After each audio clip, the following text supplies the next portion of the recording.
Okay. Alright, so this is a picture of the Invisible Children organization. Do you guys remember what it was like to be 5? Can you tell me some of the things that you did when you were 5? Okay. I thought everything was like amazing and positive and stuff. Okay, what'd you do? What'd you write? What did anybody else? What you do?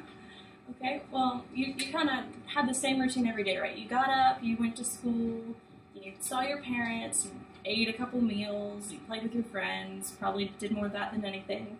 But can you imagine if you were 5, that when you woke up in the middle of the night, you heard screaming, and it was your mom and your sister, and you woke up and you see these big scary men all over the place, and they're armed, and they're brutal and vile and just terrible all the way around, and they're beating your parents. And you watch your sisters having their ears sliced off, their eyes gouged out, and you're taken from your family and put into a group, and you watch as they burn your neighborhood down. Can you imagine what that would even be like at 5? How terrifying and awful that would be. Well, every day in Uganda, there are children that have this happen to them. People are going into their village and taking them out of their home, and what they do is they put them in a camp where they don't feed them, and they're terribly, terribly mistreated, and they're raised as an army, pretty much, to fight the government. They're armed, and they're taught how to kill people and how to do terrible things to people, and that's the only thing that they can do because they can't do anything else. They're 5. And like if your friend is there with you and they try to escape, you have to shoot them. It's a just terrible situation altogether. It's called the Lord's Resistance Army. It's led by a guy named Joseph Comey, and it was originally a rebellion organization against the government because they were unhappy with how the government was.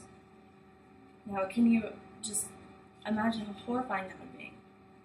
The army is huge. It's expanding every day because all these different villages are being pillaged and destroyed, and just altogether these effects are awful. What happens is about 90% of the people that are in the Lord's Resistance Army were abducted under the age of 6.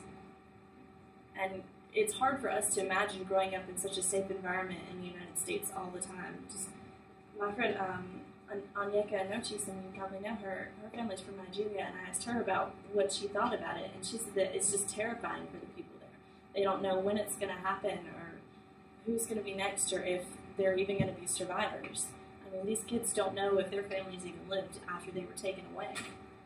And it's awful, and there's an organization called Invisible Children, and they're working on trying to stop this from happening. It was originally created by 4 different guys, and they did a documentary while they were in Uganda of all the things that they saw and how it impacted everyone. And they started an organization where what they do is they try to create awareness, because a lot of you guys didn't know about this when I came in today. And nobody really knows what's going on over there. It's really, really confined, and it needs to be spread so that people can do more to create a positive impact on it. It's what they do is they'll sell just T-shirts or hoodies, Billabong. If some of you have that kind of clothing, they sell stuff for Invisible Children. Or what they'll do is they'll ask you to host a party, and they have documentaries or short videos summing up the whole thing to where you just share it with people so they know what's going on. Congress is even working on creating a bill to help support what's going on over there so that they can have funding to get those people out of those terrible situations. The United Kingdoms and United Nations has all come together and is trying to do something for it, and Germany is working on like a 60% profit increase going towards this organization.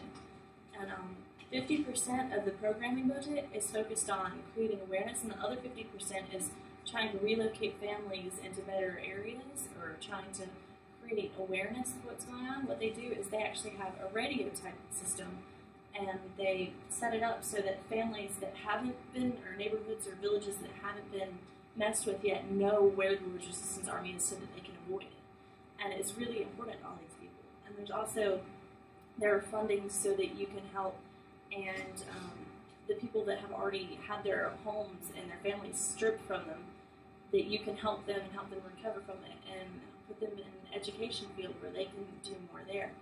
And it's just a really, really unique organization. It's in need of monetary donations always. They've got so many projects they're trying to do, and funding is always needed, and so you guys can help out in that way. It don't even have to donate a lot, just like $5 for a bracelet. You guys probably spend that on lunch in 2 days, you know?